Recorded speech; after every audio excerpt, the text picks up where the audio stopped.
reading. Oh, lots of reading, and f***ing legalese reading at that. Honestly, all this robot law reading bullshit might as well just be production logos. That's how much attention I'm paying it. Also, all these laws seem to only revolve around bodily harm or death to humans and nothing else. Maybe Isaac Asimov watched The Purge and Futurama back to back. I'm not sure, but you'd think he'd put something else in there regarding ethics. God gave us humans 10 laws, and only one of them was don't hurt each other. Main character wakes up from a nightmare cliche, incorrectly eating pie. Also, it's alarming how easily this movie's opening few minutes of Will Smith doing shit could substitute for the opening few minutes of Will Smith doing shit in I Am Legend. Alarming, I tells you. Also, showering without a shower curtain. How does anything stay dry in that bathroom? Get the hell out of my face, Canner. You can hate robots, that's fine, but don't you want your package? Honestly, let's be truthful with each other here. That hat is the worst thing about this movie. And yes, I know the movie is a giant turd, that's how bad that hat is. Excuse me, sir. Main character's disdain for robots absolutely hammered home by the 4-minute mark. If you've come for subtlety, aw, hell no.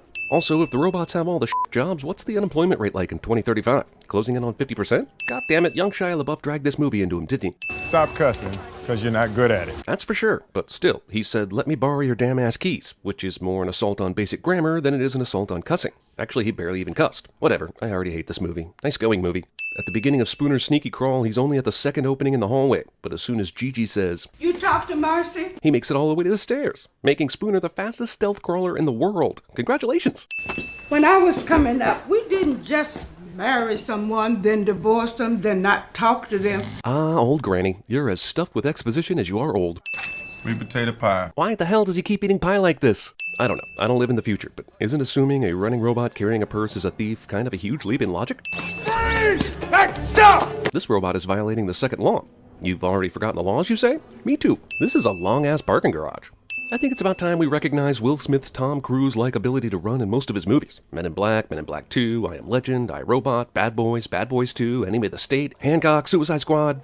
You are an asshole. Character development via eyewitnesses. But since she's right, I'm mostly okay with this. He is an asshole.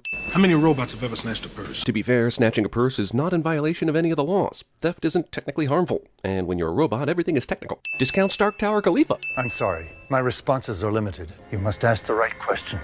Dr. Lanning programmed his response hologram to be just ambiguous enough to move the plot forward just a little bit during each interaction, because nothing makes a movie more interesting than a scavenger hunt. Why would you kill yourself? That, detective, is the right question. Yet we still don't receive an answer. Program terminated. How and why did you record a program of your future interaction with a detective investigating your death before? Oh, forget it. This movie's IMDb score is low enough, I bet I can fake my way through this shit. Sugar. For the coffee. Sugar? Ah.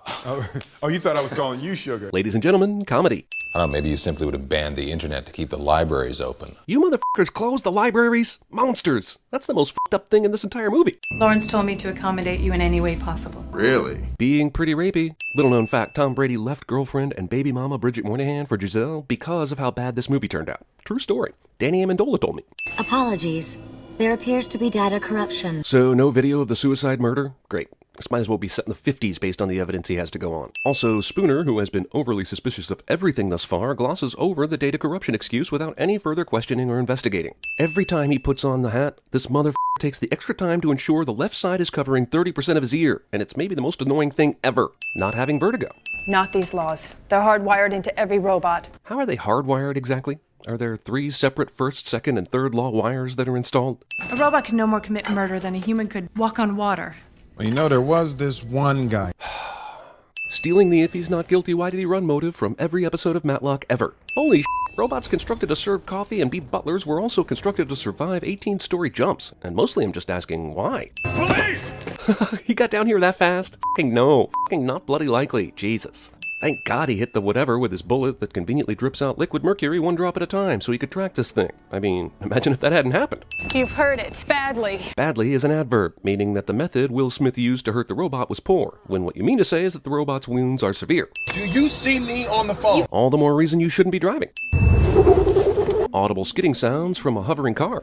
So where's everybody? This facility was designed, built, and is operated mechanically. So, are you the first humans ever to set foot here?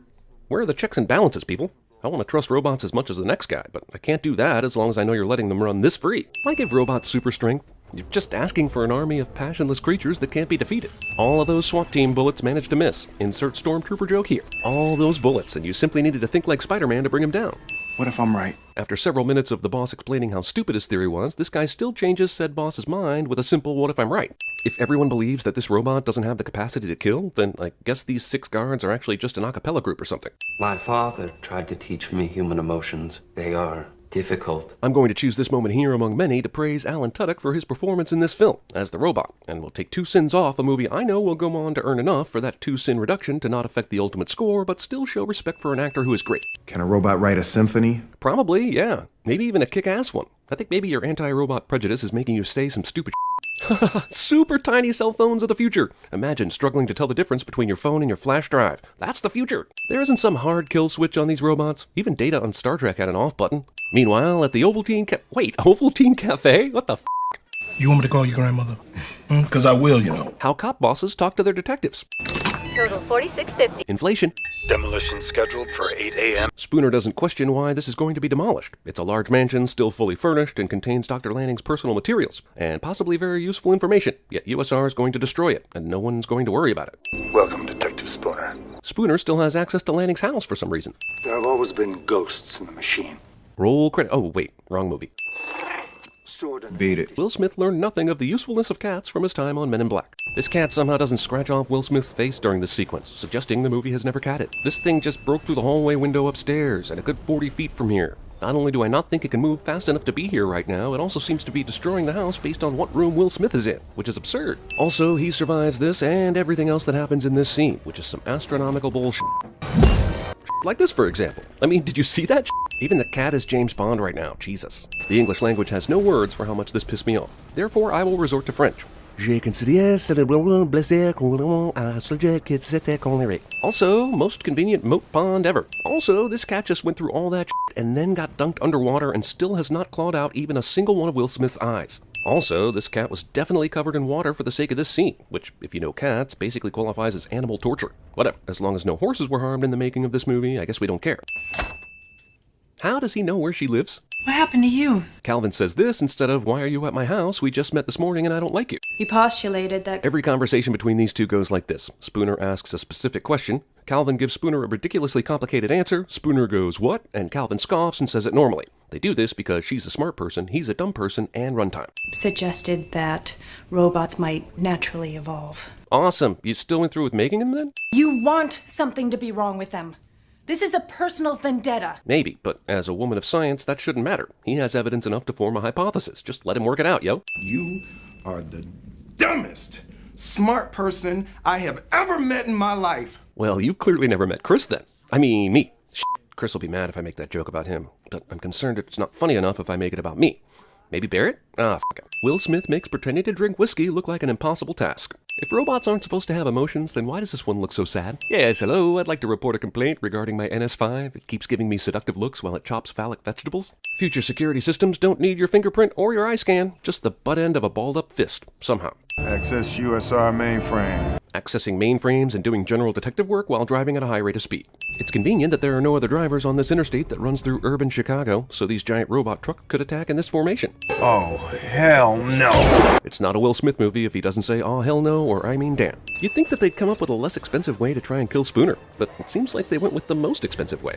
Thankfully for the viewer, whenever a robot is turned evil in this movie, his chest glows red instead of blue. And while the movie has no explanation for that, mine is quite simple. The movie sucks balls and thinks the viewers are all morons. Not only is this car spin at high speed problematic in the world of logic, it also somehow doesn't result in all the robots flying off, which is even more problematic. Yeah, he's totally passed out after these excessive G-forces, no question about it, except for the movie totally glossing over it and keeping him coherent. Well, he's not a robot and is the main character, so I guess he survives this even though that's anger-inducing levels of bullshit. I just threw up, and that's the sin. Holy shit, he's one of them! He's one of them! And by that I mean most predictable thing ever. Sonny has the 3 laws, but he can choose not to obey them. Sounds kind of like the 3 laws don't mean shit, doesn't it? Play. I guess in the future it's not rude just to walk into someone's house and play with their stereo. Okay, he has a robot arm and that's all. Great. Still doesn't explain his unhinged hatred of robots, or how he was able to spray paint his arm back together, but whatever. I'm wowed by your sci-fi-ness, movie. Sarah, this was hers. So you kept and are wearing the necklace of one of the victims of the car crash that cost you your arm? Yeah, that's normal. Jesus, how did you even get this without stealing it from the morgue? Save the girl! So Will Smith's character hates robots because they saved him instead of the little girl. Fine, I understand that motivation. But my question is, why did that robot save him instead of the girl? Well, you know what they say about old dogs. No, not really. Right, this society has autonomous robots, but hasn't downloaded basic Wikipedia knowledge into their brains so they can understand idioms. Right. I had hoped you would come to think of me as your friend. Even though the last interaction they had, Sonny tried to kill him, he's still an optimist. His name is Sonny, for Christ's sake. I'm sorry, I'm allergic to bullshit. Hey, asshole, that's my line. I'm so sorry, Sonny. What are you sorry about? His recent malfunctioning? Jesus, movie, these are robots, and 95% of humans would not get attached to them. Will it hurt? Why did these humans program this robot with the concept of pain? Why the f*** were you wearing sunglasses? It's fucking nighttime, dude. Why is it that when robots are stored in an empty space, they will group together rather than stand alone? Why are they all still on? And how did they not run out of power in those crates? The 3 laws apparently led to robot chaos. Fine. But why did said robot chaos begin without warning and devolve within minutes into a scene out of Gangs of New York? Upon seeing a single human, these robots stopped beating up other robots and collectively chased said human. Because reasons? Why were they beating up other robots just before this, only to shift into human-hating mode on a dime? Do they no longer want to beat robot ass as well? Oh, I see. Half the reject homeless robots still value human life, while the other half have evolved to rightfully hate human life. Do I have that right? Why does the 3 laws programming only infect half the robot population? And reluctantly, Bridget Moynihan signed the divorce papers, contract, knowing it contained an exploitative steamy shower scene. Not gonna lie, totally forgot Shia was in this. That's how unimportant his character is. Instead of completely wind blocking or rib breaking this asshole, this robot chest punch merely throws him back 15 yards and causes him to make a concerned facial expression. Wait, when we last left her, she was half naked coming out of the shower and realizing her personal robot was gonna kill her. Now we cut to this? The f*** happened in between? This crowd of stupid humans marching on the robots has seen V for Vendetta one too many times. Stupid humans. Farber somehow gets to be the leader of the impossibly colossal Chicago teen mob. Why doesn't that boy listen? Spooner runs into one of the 3 people he knows during the robot riot. Some bullshit. This chick fires this machine gun like this and somehow only hits the bad robot, which is actually preposterous. Did you just shoot at me with your eyes closed? Well, it worked, didn't it? Here's some more ridiculous results-oriented thinking. Just because it worked does not mean it wasn't a stupid as fucking hell decision. Sudden trapdoor entrance is both completely out of nowhere and out of the sight line of the red robot and a huge fucking ex machina. Service areas. No surveillance. Because why would we ever want to keep tabs on those servicing our super high-tech robot lab building? 2,880 steps, Detective. Movie is telling me they walked up all those steps without even being slightly winded or sweaty. Are we sure they aren't all robots? This thing's basically the metal babyface from Matrix Revolutions. I would prefer not to kill Dr. Calvin. Yep, this robot is so human it picked up and assimilated the wink when you're lying thing from 7th grade kids' interactions. Spooner and the gang are able to move freely in the USR headquarters despite Vicky's omnipotence. Just don't look down. Don't look down. This is poor building planning. He's right, but that doesn't mean I'm not going to send this movie for this building's poor planning. This works for some reason. Thank you for this vertigo-inducing camera swoop, guy who will clearly go on to direct or at least inspire a Ninja Turtles movie. This shit is awesome, but why is Sonny so much better at fighting than the other robots?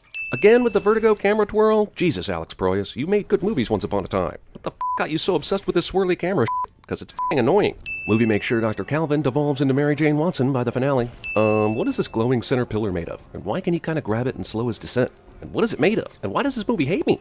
I think that's what Dr. Lanning would have wanted. Oh, the Lanning who created a supercomputer that instigated a robot uprising and killed himself, thus avoiding any moral or legal fallout from that, apocalypse scenario? Yeah, Lanning. And Sonny became Robot Jesus to the other robots, and he saw that it was good.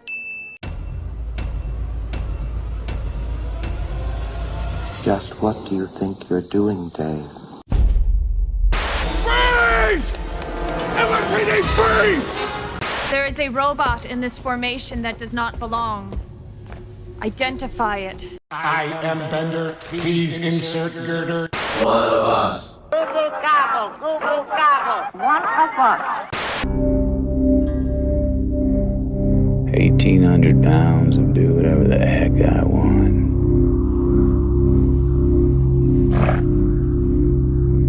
I can respect that. Do you hear the people sing? Sing the song of angry men.